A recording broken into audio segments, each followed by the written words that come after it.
Je voudrais apporter mon grain de sel à cette thématique si quelque part si bien, si étudiée, si quelque part un peu trop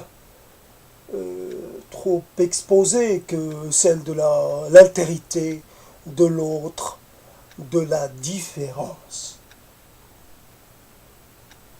Le fait de résider dans un pays qui n'est pas celui de ma naissance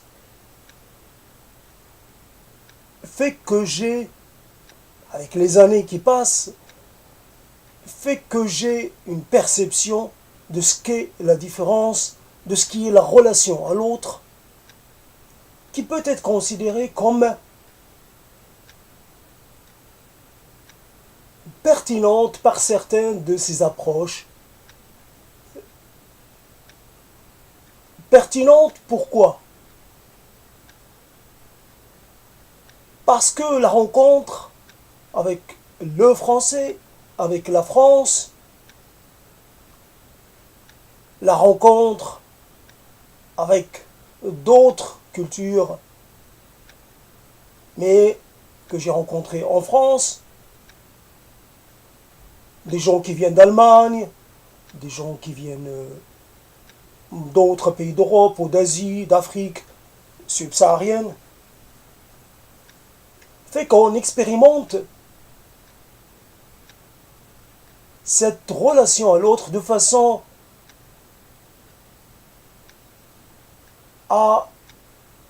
qui permet de d'énoncer quelques idées plus ou moins à propos, plus ou moins pertinentes, mais je tente le coup. Donc développer un thème aussi qui peut paraître un peu intellectuel, universitaire, scolastique. L'ai-je bien placé celle-là? Oui, c'est un terme qui connaît des dits, redits, c'est un terme tellement, comment dire, visité par tellement de gens qu'il en devient un peu comme comment dire, une réflexion de passage, quelque chose de bien convenu, de parler de l'autre, de l'altérité. Qu'est-ce que je pourrais apporter de particulier à ce niveau? Qu'est-ce que je pourrais développer qui ne soit pas de l'ordre de ce qui a déjà été dit? Et voilà. Pour partir d'une conclusion, je dirais que la rencontre avec l'autre est obligatoirement un aveu d'échec, une rencontre ratée. On ne rencontre pas l'autre. On s'aperçoit réellement qu'il existe un autre. Et puis on découvre d'autres altérités. Là, on pensait qu'il y avait du commun. On découvre la nuance. Le semblable est aussi porteur d'une altérité qui devient, qui m'empêche de le rencontrer. Le semblable développe, à l'étranger, en France en tout cas, ceux qui me ressemblent, ceux qui normalement avec qui j'ai des choses, j'aurais dû avoir des choses à partager, développent un rapport, développent un comportement excluant, excluatif, si on peut dire. Il y a comme un retour chez eux vers un régionalisme, un certain particularisme, régionalisme par rapport à leur région de naissance, dans le pays de, de leurs ancêtres, particularisme par rapport à la langue. Il y a des retours vers une revendication linguistique différenciée, alors que normalement on est censé partager une langue commune à tous. Il y a donc une complication à l'intérieur de ce qui est déjà une question complexe. Bien sûr, quelque chose de simple, oui, l'altérité, la rencontre avec l'autre, permet de se définir soi-même. C'est en réaction, une définition en miroir, quelque part. Quand on s'aperçoit, de par ses échecs et ses mauvais retours, que l'autre n'est pas soi, que là où on voudrait qu'il y ait de la proximité, il y a de la distance. Il y a des distances, des fossés qu'on n'arrive pas à combler. Peut-être j'ai ma propre responsabilité, parce que peut-être je n'ai pas assez abdiqué de ma culture d'origine, de ma demande, et de mon exclusive, de mon identité première. Je n'ai pas assez donné pour rencontrer l'autre. Il faudrait peut-être sacrifier des choses, faire des concessions sans arrêt, des concessions énormes, des concessions extrêmes. Mais l'autre, lui, il n'en fait pas. Et évidemment, il en fait, mais il en fait de façon très marginale, très superficielle. L'autre pense faire des efforts, là où en fait il ne fait qu'accentuer sa spécificité. C'est presque anecdotique, les rapports un Français avec quelqu'un d'origine qui n'est pas française. Il intériorise des éléments anecdotiques de la culture de l'autre, de l'altérité de l'autre. Donc, comme ce besoin d'altérité, pour nous définir, fait que la société française essaie à tout prix de maintenir certaines personnes à l'écart. Donc il y a ce point supplémentaire qui est quelque part, on voudrait que les dissemblables le restent à jamais, qu'ils ne s'approchent pas trop, qu'ils ne deviennent pas nous-mêmes. Ils peuvent nous suivre, mais il faut qu'on puisse les identifier à loisir comme des autres. Parce qu'on veut avoir une idée très claire de ce qui constitue le nous et ce qui constitue le eux. Eux, ils sont comme ça. Eux, ils font ça. Eux, ils disent ça. Ils parlent comme ça. Eux, ils mangent ça. Eux, ils vivent d'une façon qui n'est pas la nôtre. Alors, ce terme qui est quelque part fourre-tout, mais qui ne remplit presque pas de fonction, le vivre ensemble, ce terme est venu succéder à cette revendication de le respect de culture, quelque part la résurgence d'une certaine revendication différentialiste. On imaginait qu'on avait cette revendication, les gens en France avaient une revendication, il faut respecter toutes les cultures, toutes les cultures se valent, etc., etc. Mais en même temps, on se gardait bien quelque part, c'est une revendication qui réconforte, parce que, encore une fois, l'autre doit rester un autre. Respecter sa culture, c'est le garder à distance, c'est le garder autre.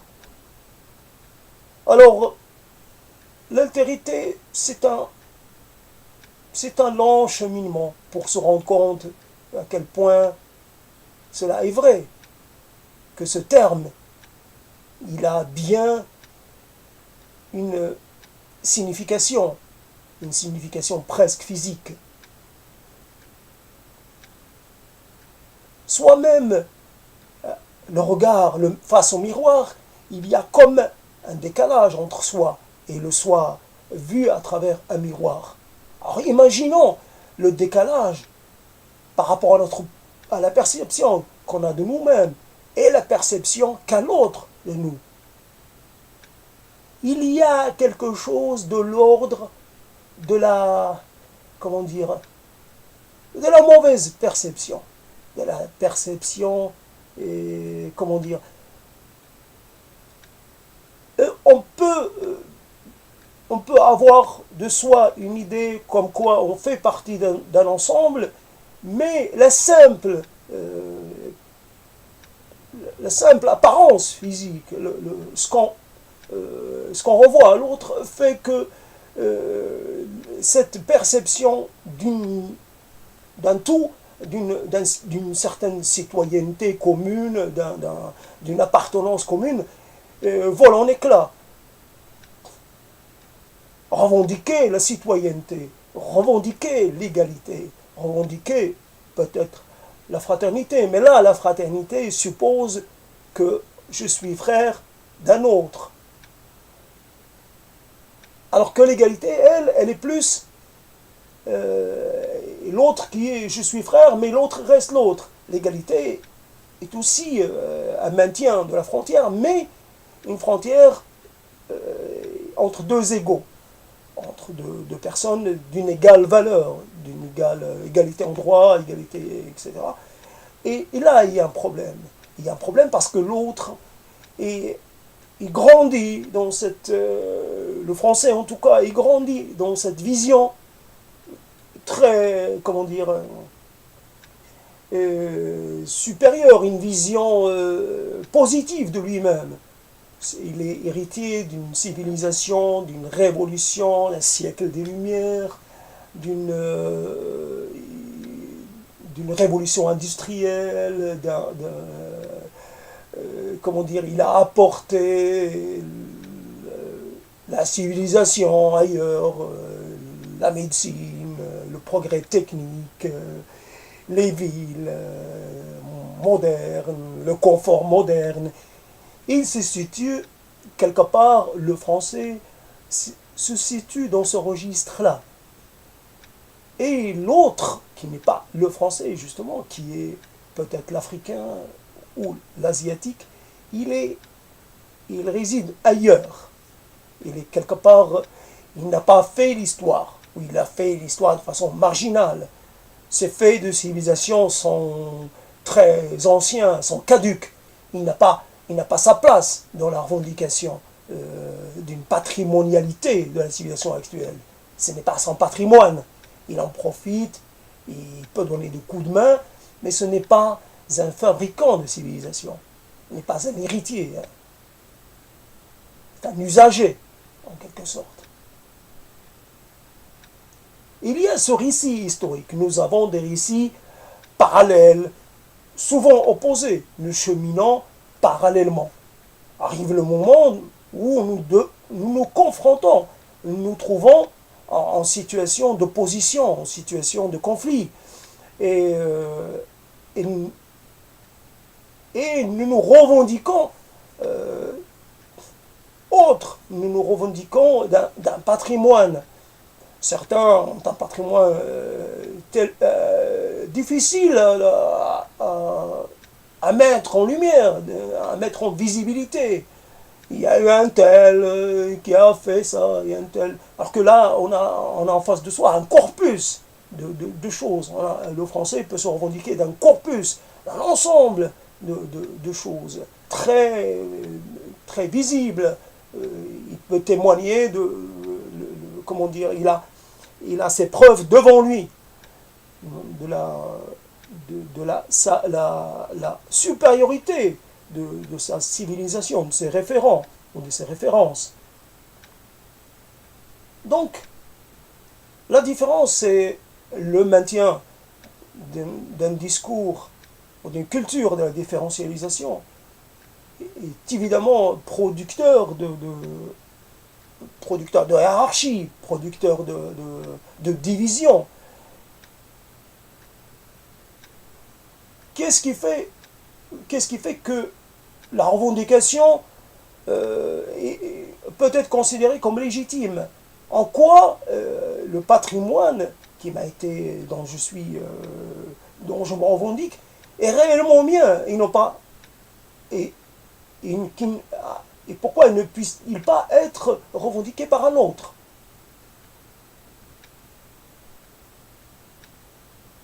Retour sur,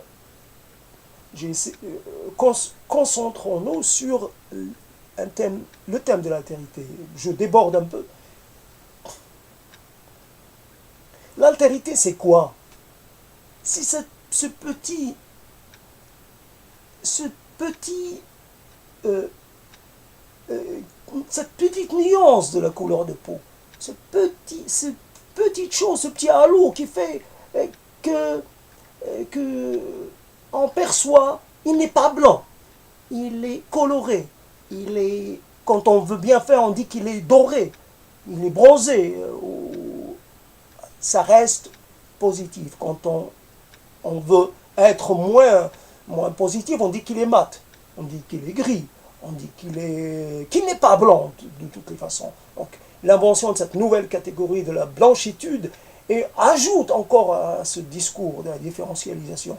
Elle donne à certains qui ne demandaient que ça des arguments, elle leur donne une assise pour pouvoir se revendiquer d'un camp et exclure tous les autres. Mais bien entendu, là, il se trouve que c'est les blancs. Et moi, je suis considéré comme un non-blanc. Je suis quoi? Non-blanc. Voilà, à moi de trouver ma propre définition, de dire, mais impossible de me réclamer de la blanchitude. Et je suis, bien entendu, on se rejoint, parce que finalement, je pourrais me revendiquer d'une noiritude. Pourquoi je ne serais pas nègre? Très bien, un nègre, je suis un nègre. Puisque je ne suis pas un clair, donc je suis un nègre, je suis un noir. Revendiquons-nous comme des noirs, pour que la binarité, la dualité soit très claire. Il n'y a pas de nuance. À quoi sert de dire je suis à moitié, etc., je suis trois quarts, je suis un quart, du moment que l'autre, ce n'est pas la préoccupation de l'autre. L'autre ne cherche pas à vous installer dans quelque chose entre les deux. Il cherche à vous déterminer comme son opposant. Et comme différent, fondamentalement différent dans votre essence, etc. Alors, commençons par la nuance de peau, par la couleur de peau, et passons à autre chose. Moi, j'ai un rapport, on considère que j'ai un rapport différent. Peut-être que l'eau, je ne la bois pas de la même façon que tout le monde. Peut-être que quand j'ai un rapport, mon pain premier n'est pas un pain allongé, mais un pain rond. Voilà, donc moi je suis du cercle et l'autre il est plus d'une autre configuration. Moi, je serais plutôt pour un certain mélange. Voilà. Et il y a des ingrédients, je les prends, je les mélange. L'autre ne les met pas, n'en met pas autant, ou alors on mélange d'une autre façon. Il a un autre ordre de comment dire, son ordonnancement n'est pas le même. Il mettra peut-être le poivre après, alors moi je le mets avant, au début. Donc là où il voit une carotte, là aussi je vois une carotte, mais je la vois cuite, je la vois intégrée à notre ensemble. Moi je mange un peu plus sucré, je consomme un peu, lui il est un peu moins. Voilà. Et quand je me lève, quand je marche, quand je parle, quand je réfléchis, je suis différent. Bien sûr, mon français est toujours un français autre. Ce n'est jamais le mon français. J'ai un accent. Voilà, c'est ça. C'est des marqueurs de l'altérité. L'accent. Un accent. C'est quoi votre maternel? Ah, ah oui, ah d'accord. Ah oui. Ah j'y étais. Ah je connais. J'ai visité. Ah j'ai entendu parler de ça. Ah, voilà. Et ça y est, plus ça avance, plus, vous êtes renvoyé, réexpédié dans une entrée que vous ne frontez plus. Mais pour l'autre, c'est toujours votre entrée. C'est toujours chez vous. Vous n'êtes pas chez vous là où vous êtes. Vous êtes chez vous toujours ailleurs. Et d'ailleurs, on est prêt à vous réexpédier, peu importe la raison, peu importe le contexte, vous êtes ça. Et on vous assigne telle identité, on vous assigne, on vous juge propre à ça. Voilà, et demain, peut-être il y a autre chose. Les gens changent, mais le comportement est toujours le même. Peut-on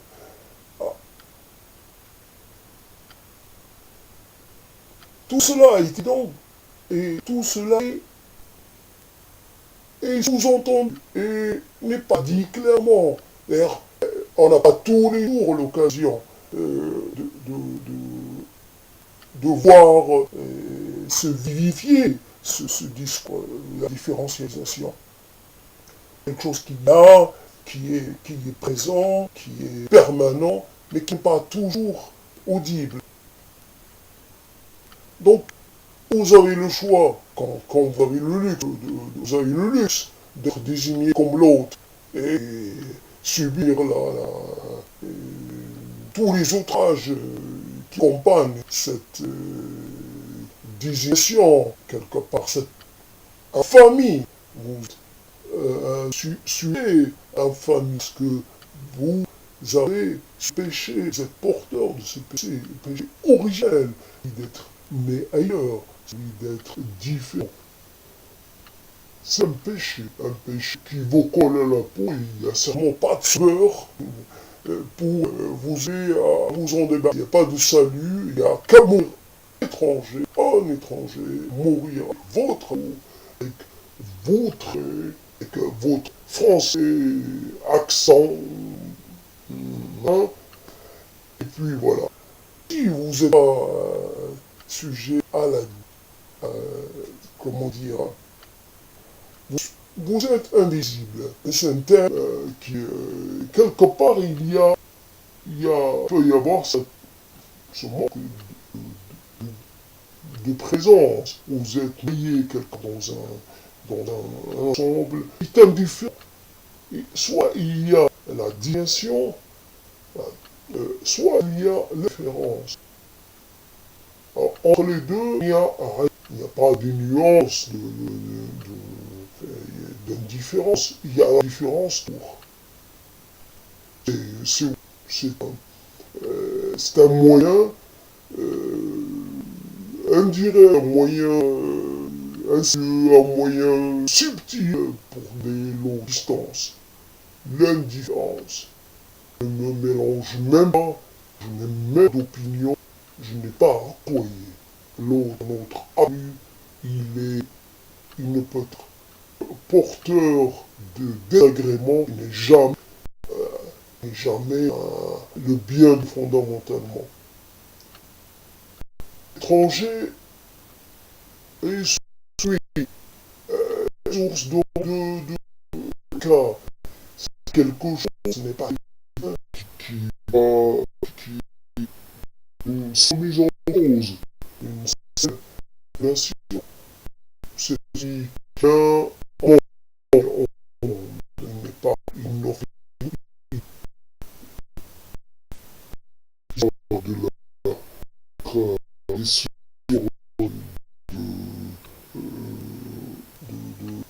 comment dire, ce rapport maintenant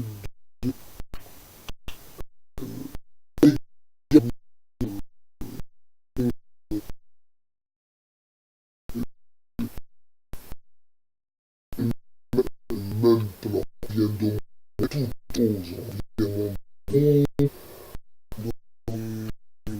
de l'extérieur, de culture,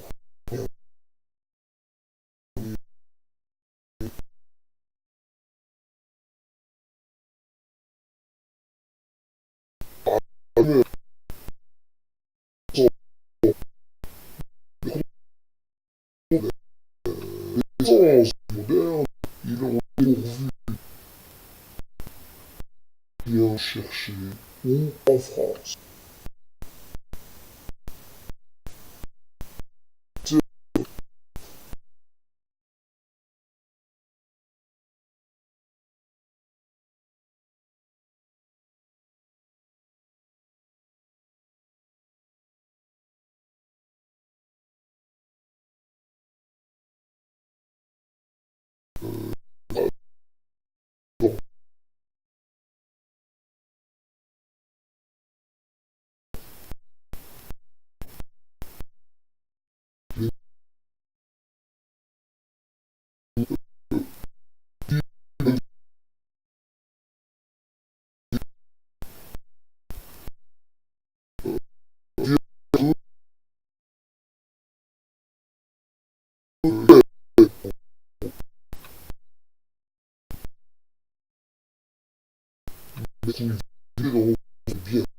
Bien.